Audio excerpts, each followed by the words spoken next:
Hi, I am Helen Cope, and welcome to my second and third grade classroom on the beautiful campus of Clear Creek School. Thank you for tuning in today to hear my students read. I think that you will agree that I have a class of fantastic readers.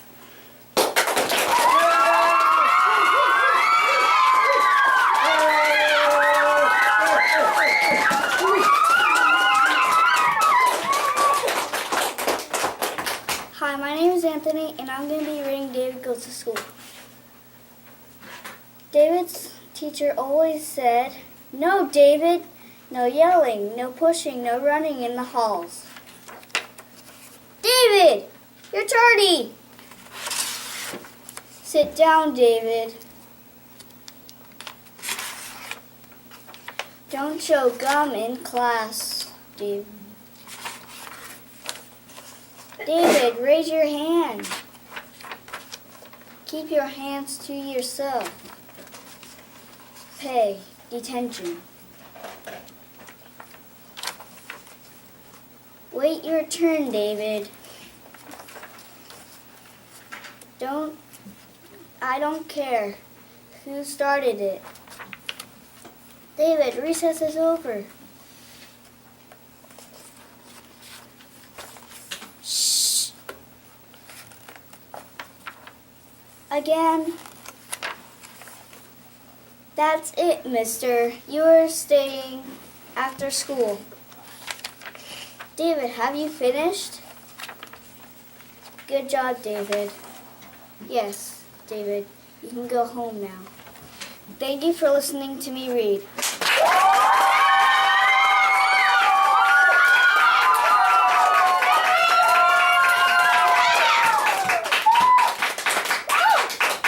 Hello, my name is Jesus. I'm going to be reading Thought with the Padawan Menace. As the Clone Wars raged across the galaxy, a group of Padawans were on a class trip, but their real adventure was about to begin. The Padawans had one more place to visit, the Galactic State. But wait for the excitement! Two droids named C-3PO and R2-D2 were the group's special tour guides. Suddenly, Yoda felt accepted in the Force. "Leave you, I must. A grave threat to the Republic, I fear." Yoda hurried into the state and left the droids to watch the Padawans. "Wait, I'm a particular droid, not a subject teacher. Put me down!" The Padawans finally put C-3PO down and began the tour. As the group entered the state, a mysterious boy spied on them. This sure beats all revenge. The boy sneaked past the guards by pretending to be a Padawan. "Hey, where did that kid go?" Awesome. Anne wasn't the only one hiding. Asajj Ventress, an evil separatist against the stood in the shadows. Asajj called Darth soldiers to share some news. "I have stolen the secret battle plans. You have done well, Ventress." Inside a pod in the Galactic State, one Padawan announced the new kid. "I don't remember you, Anne." "Yes, you do. Everybody knows that a Jedi mind tricks don't work on Jedi, even if they're Padawans." The guards were still looking for. Thank you to listen me to read.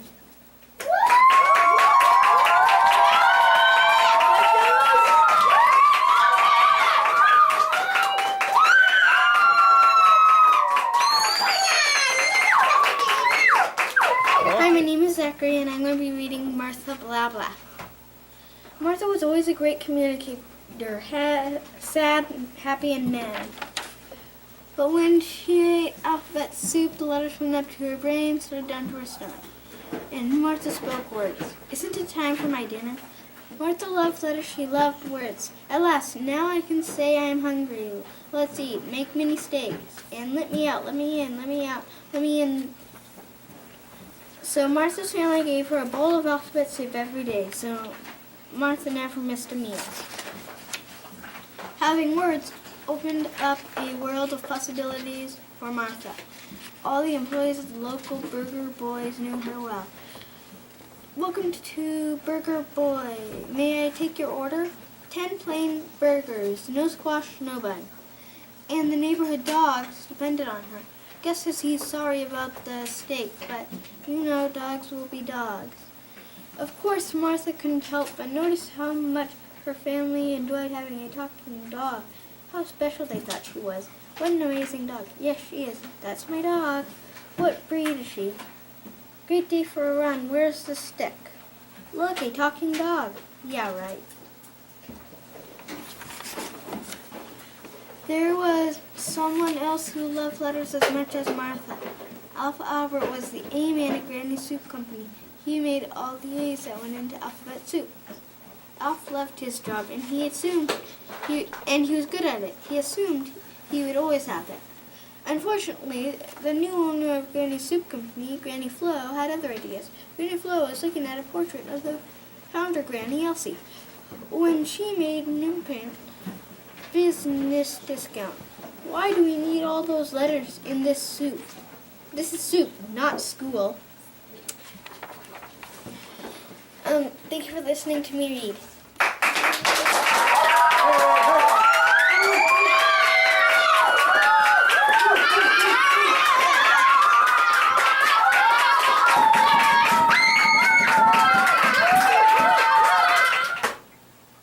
Hello, my name is Aiden, and I'm going to be reading the tale of Peter Rabbit.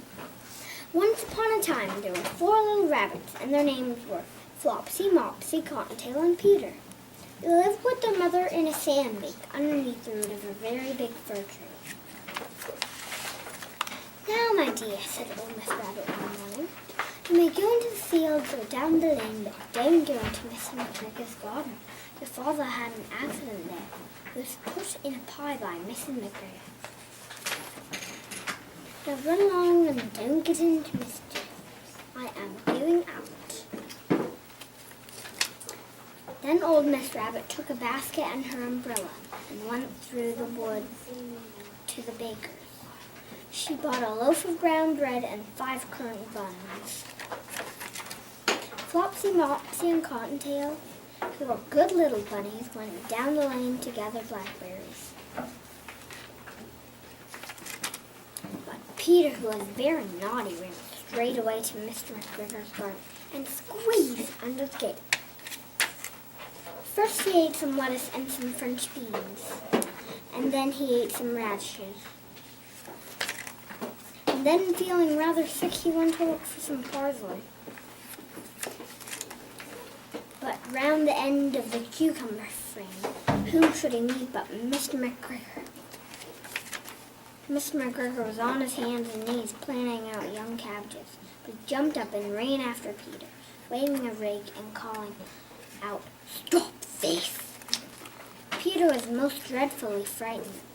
He rushed all over the garden.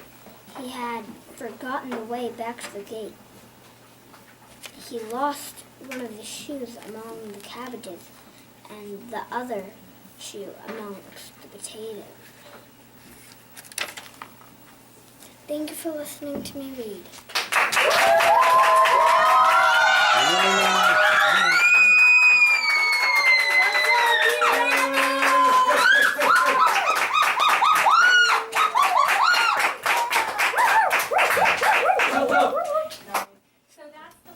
Hi, my name is Ella, and I'm going to be reading John Henry. You've probably never heard of John Henry, or maybe you've heard about him and don't know the ins and outs and comings and goings. Well, that's why I'm going to tell you about him. When John Henry was born, birds came to fly. Birds came from everywhere to see him, and bears and panthers and moose and deer and rabbits and squirrels, and even a unicorn came out in the woods to see him. And instead of the sun tending his business and going to bed, it was peeping out from behind the moon's skirt and trying to get a glimpse of the new baby. Before long, Mama and Papa came onto the porch to show their brand new baby.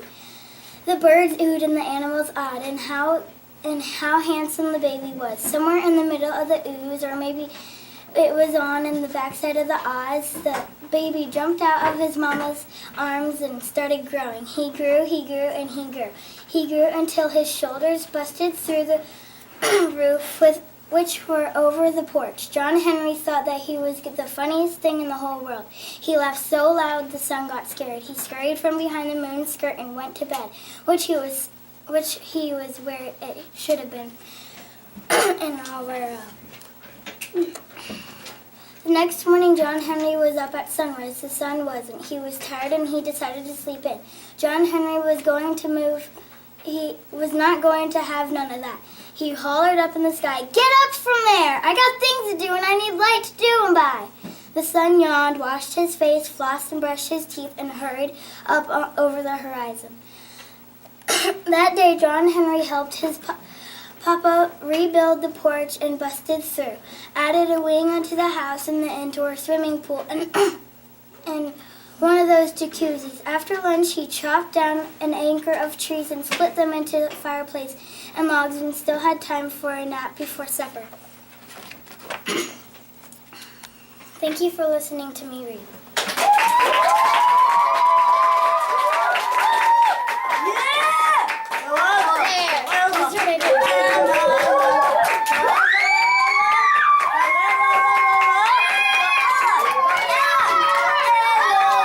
Hi, my name is Jade, and I'm going to be reading The Giving Tree. Once there was a tree, and she loved a little boy. And every day the boy would come, and he would gather her leaves and make them into crowns and play king in the forest. He would climb up her trunk and swing from her branches and eat apples. And they would play hide and go seek. And when he was tired, he would sleep in her shade. And the boy loved the tree very much, and the tree was happy. But time went by, and the boy grew older, and the tree was often alone. Then one day the boy came to the tree, and the tree said, "Come, boy, come and climb up my trunk and swing from my branches and eat apples and play in my shade and be happy." "I am too big to climb and play," said the boy. I want to buy things and have fun. I want some money. Can you give me some money?" "I'm sorry," said the tree. "I have no money. I only have leaves and apples. Take my apples, boy, and sell them in the city. Then you will have money and you will be happy." So the boy climbed up the tree and gathered her apples and carried them away, and the tree was happy. But the boy stayed away for a long time, and the tree was sad. And then one day the boy came back, and the tree shook with joy, and she said, "Come, boy, climb up my trunk and swing from my branches and be happy." "I am too busy to climb trees," said the boy. "I want a house to keep me warm," he said. "I want a wife, and I want children, and so I need a house. Can you give me a house?" "I have no house," said the tree. "The forest is my house. Cut off my branches and build a house. Then you will be happy." Thank you for listening to me read.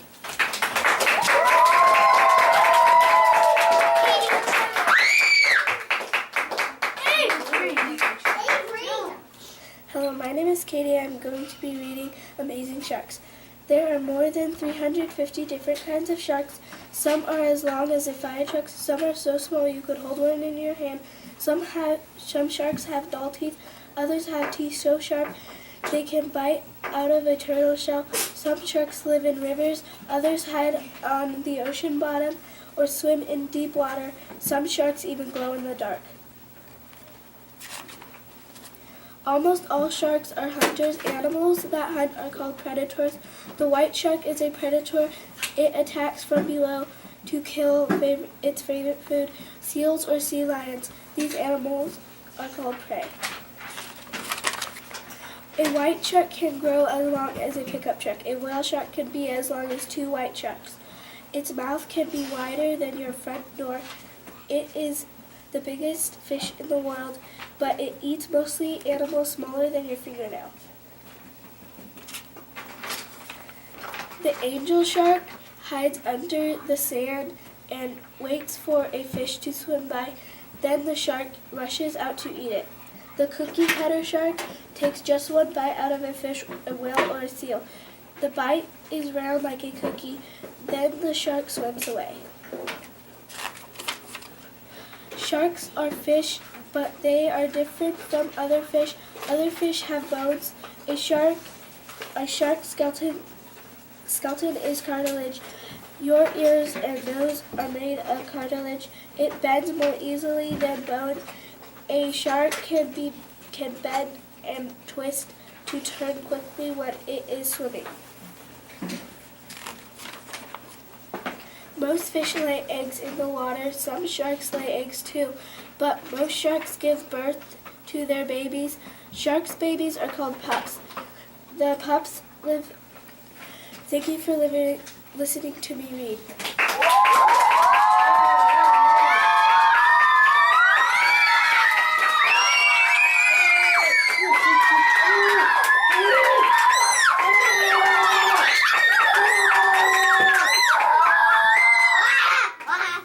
Hi, my name is Olivia, and I'm going to be reading When the Sun Rose. When the sun rose today, a friend came to visit me. She came in a carriage bright as the sun. Even the stones in the road were shining. Her lion stopped at my gate. Then she got out of her carriage and came to my door. I opened it and said, "Come in." The lion came in with her. I was afraid, yet his feet were quiet as sunlight on the floor, and my whole playhouse was warm. We sat down and had some honey cake and tea.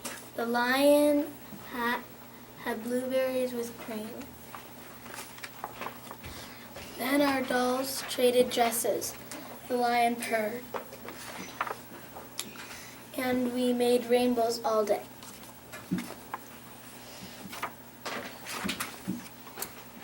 Then my friend had to say goodbye. Her carriage was gold as sunset. "Will you come again?" I asked. "Yes," she said, "I promise." All the way I watched her going home. Even the stones had long shadows. Now it is dark. My friend is gone. But she will keep her promise, I know. For the rainbow we made still shines on the wall. And my house is full of roses. Thank you for listening to me read.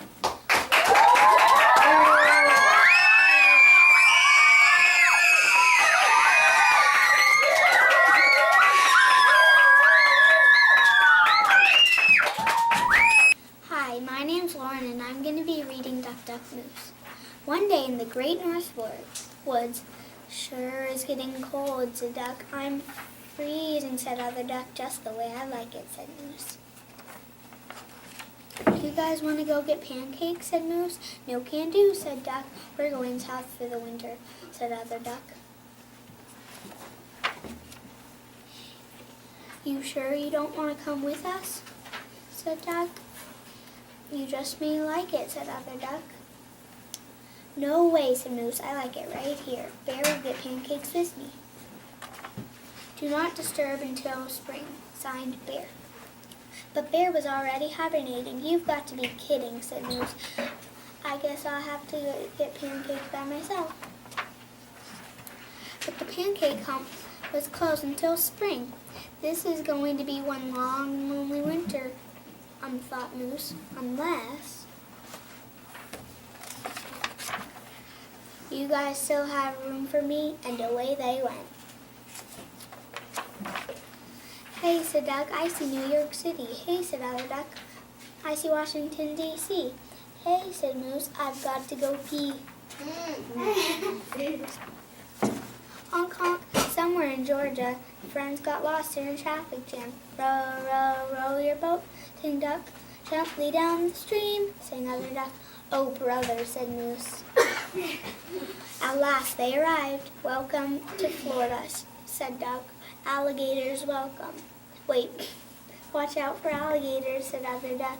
Pancakes, said Moose. Can we stop for pancakes? First stop the beach. Look, said Duck, a shell. Look, said Other Duck, a starfish. Look, said Moose, a sea monster. Larry's you pick. Have a hoot, pick a fruit. Next stop, Larry's you pick. Thank you for reading with me.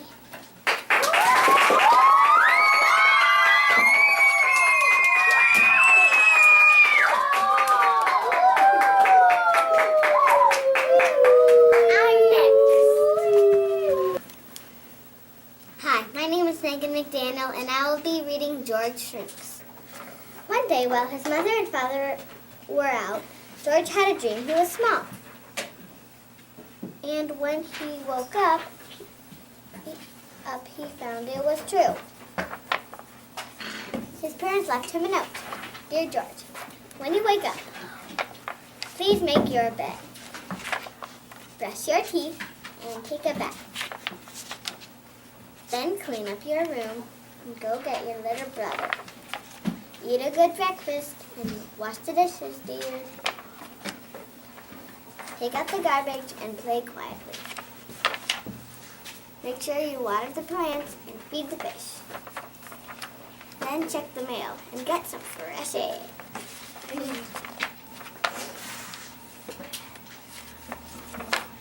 Try to stay out of trouble. And we'll be home soon. Love, Mom and Dad. Thank you for listening to me read.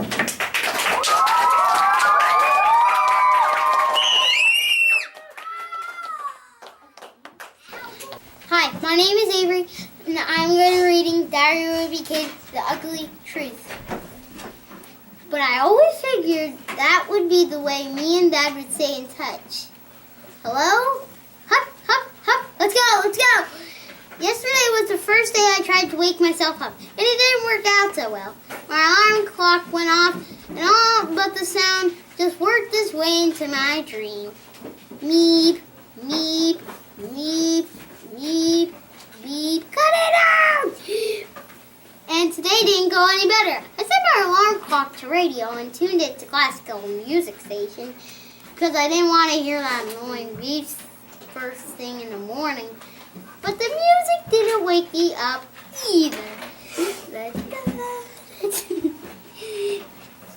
The problem is, without an actual human being waking me up, my brain is always going to find some excuse to keep sleeping. But I think I might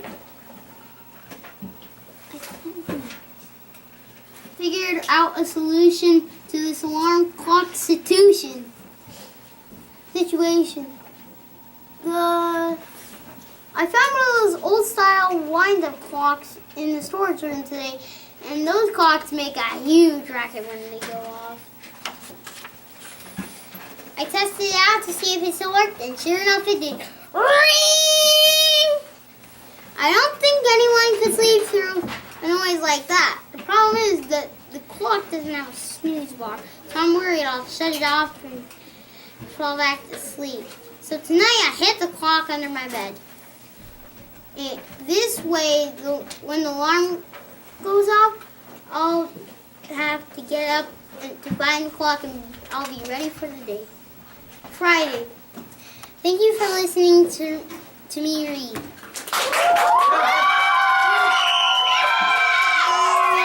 Hi, my name is Katelyn, and I'm going to be reading The Big Book of Cowboy.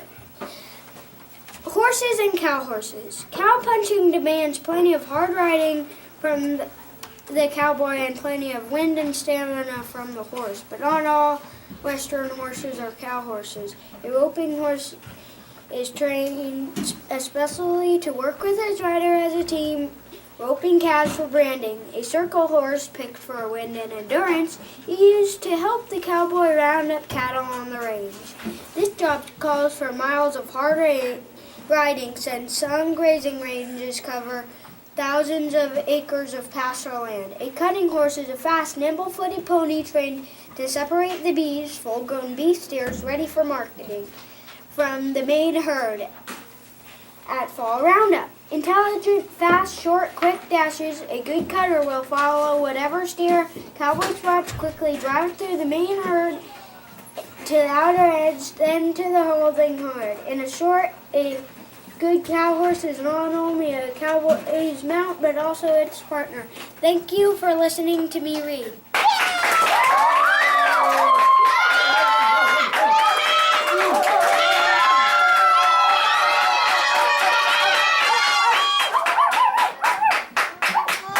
Hello, my name is Gigi. I'm going to be reading Two Trailers, One Great Adventure.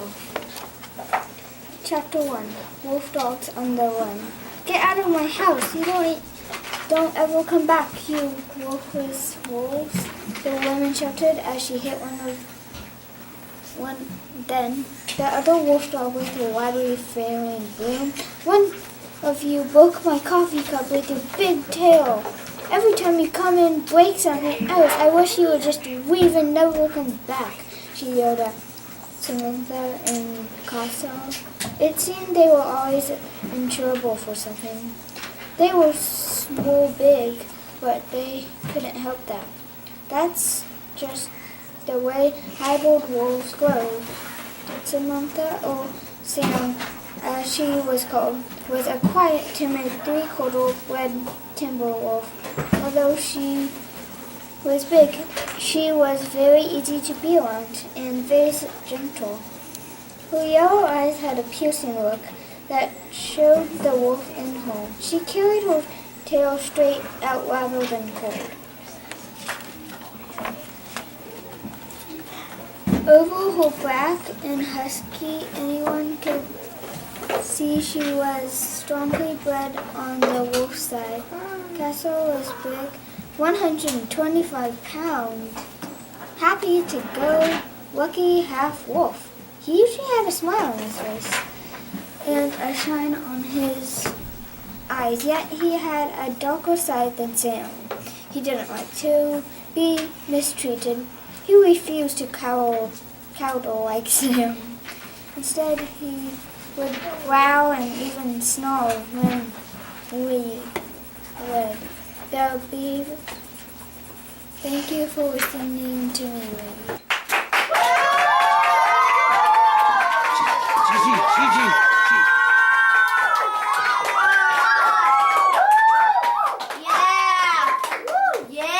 My name is Derek, and I'll be reading The Cat in the Hat. The sun did not shine, it was too wet to play, so we sat in the house all that cold wet day. I sat there with Sally, we sat there too, and I said how I wish we had something to do. Too wet to go out and school away at all, so we sat in the house, we did nothing at all. So all we could do was to sit, and we did not like it, no one little bit. And then something went bump. How that bump made us jump. Bump.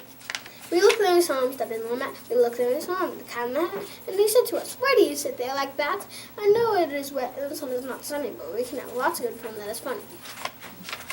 I know some good games we can play," said the cat. "I know some good tricks," said the cat in the hat.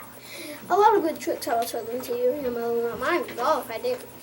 And then Sally and I did not know what to say. Our mother was out of the house for the day.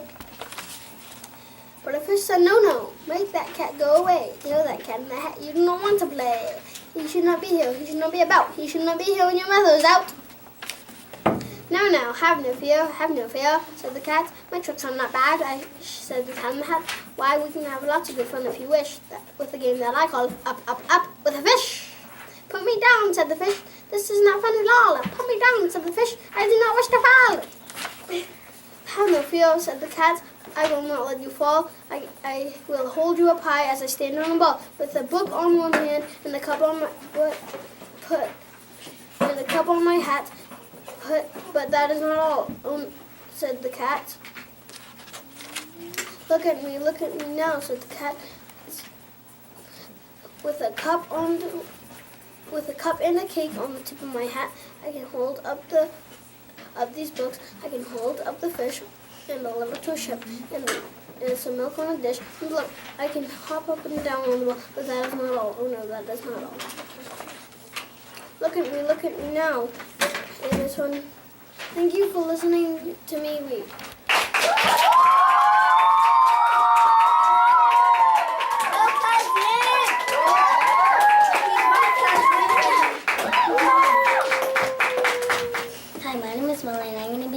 treats from a tree. Where do rubber balls come from? Rubber trees. Where do almonds come from? Almond trees. Where does cinnamon come from? Cinnamon trees. Where does maple syrup come from? Maple trees. Where do cherries come from? Cherry trees. Even chocolate comes from trees. Thank you for listening to me read.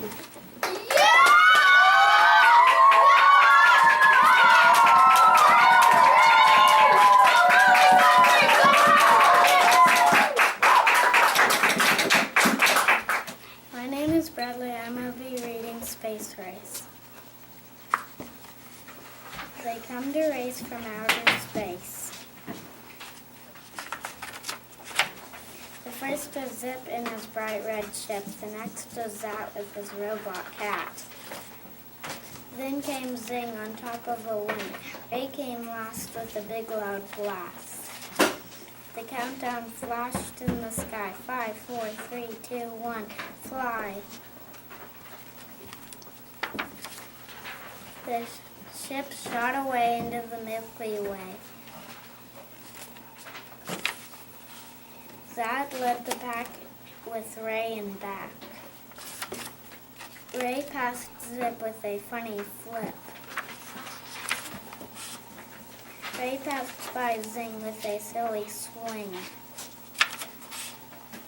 Help! Zad hit a blob. Ray flew down to do the job. Zad gave Ray a happy grin. Together they flew home to win. Zip and Zing came into dock.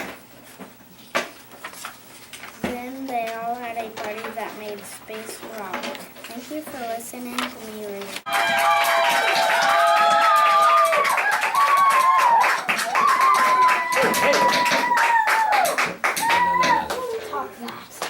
Hi, my name is Kay. I'm going to be reading Clumsy. He was only 5 days old, but he was long legged. He had big round eyes and sharp ears, shining brown coat.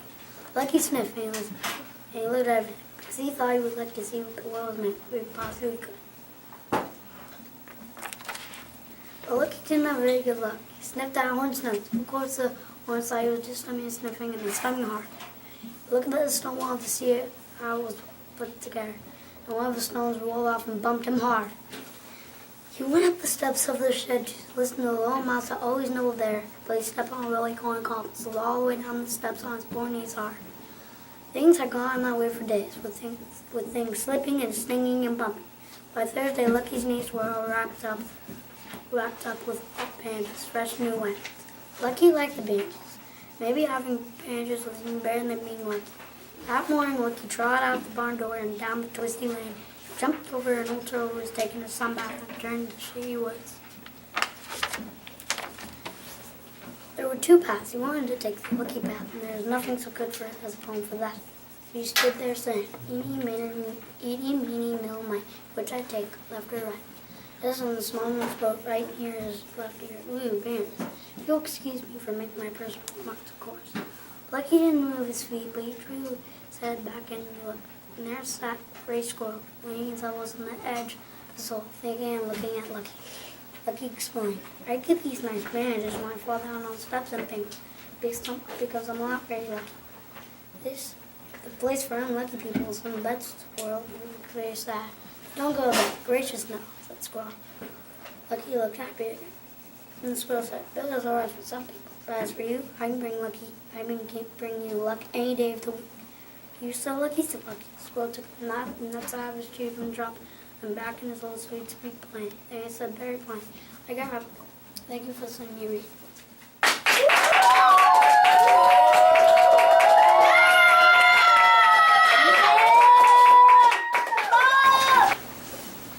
Hi, my name is Yersa, and I'm going to be reading Kipper's Toy Box. Someone or something had been nibbling a hole in Kipper's toy box. "I hope my toys are safe," said Kipper. He emptied them out and counted them. 1, 2, 3, 4, 5, 6, 7. "That's wrong," he said. "There should only be 6. Kipper counted his toys again. This time he lined them up to make it easier. Big Owl 1, Hippopotamus 2, Soxing 3, Slipper 4, Rabbit 5, Mr. Snake 6. That's better, he said. He would put his toys back in the toy box. Then he counted them one more time, just to make sure. 1, 2, 3, 4, 5, 6, 7, 8 noses. That's too many noses. That, said Kipper. Kipper grabbed Big Owl and threw him out of the toy box. 1, he said closely. Out went Hippopotamus. 2, out went Rabbit. 3, out went Mr. Snake. 4, out went Slipper. 5, but where was 6? Where was Soxing? Kipper was upset next to Rabbit. Soxing was his favorite. Now he was gone. I won't lose any more of you, Kipper said Kipper. And he picked up the rest of his toys and put them in his basket. Then he climbed and kept watching until bedtime.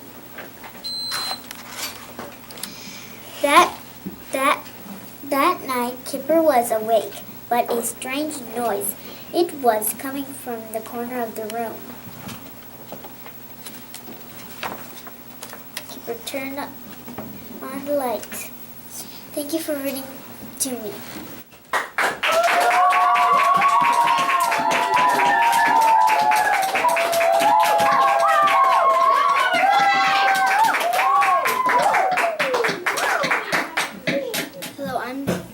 I'm going to be reading A Fly Went By.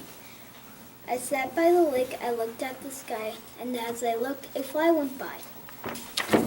A fly went by. He said, "Oh dear." I saw him shake, he shook with fear. And when I saw that fly go past, I asked him why he went so fast. I asked him why he shook with fear. I asked him why. He said, "Oh dear." He said, "I must get out of here." The fly said, "Look, and you will see that frog. That frog is after me." The flies went past. The frog came fast. I asked the frog, I asked him, why? Why do you want to get that fly? The frog said, "Me? I want no fly, but I must hop, and this is why." "That cat," he said, "just look and see. That cat," he said, "is after me." Then he was gone with one big hop. And the cat ran up and I said, "Stop! Now stop, stop, stop." I told the cat, "Do not pick on the frog like that." The cat said, "Look, I want no frog. I have to get away from dog." So the fly ran away in fear of the frog, who ran from the cat, who ran from the dog. One ran from the other ran too. From one who came after, now what could I do? Away past the lake went the fly and the frog. Away past the lake ran the cat and the dog. They went past a shed and they went up a hill. I ran and I said, "I will stop them, I will." He said, "The fly does not know the frog is not bad." The frog. Thank you for reading with me.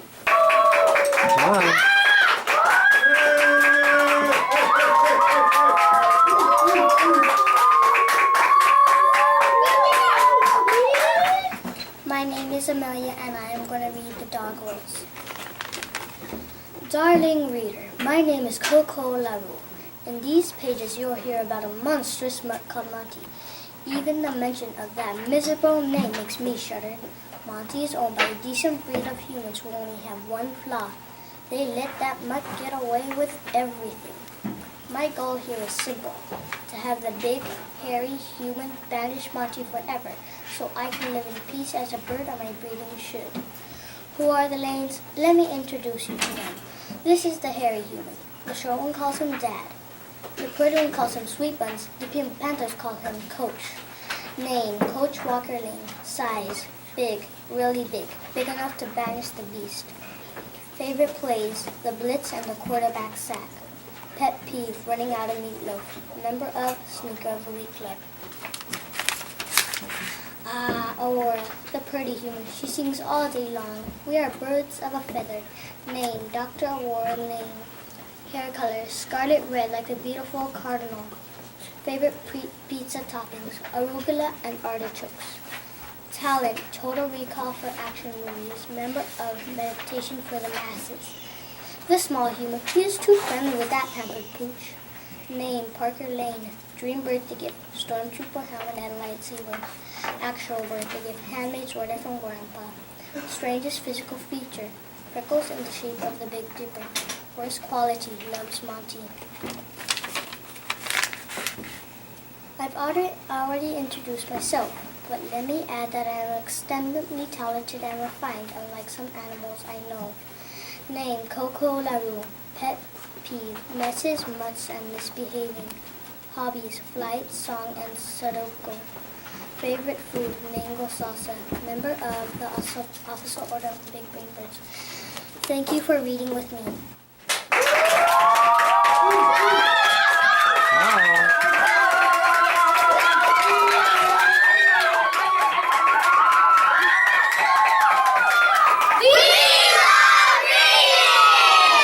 What do you love? Reading! And where do you go to school? Clear Creek School! And who's in 3rd grade? Me!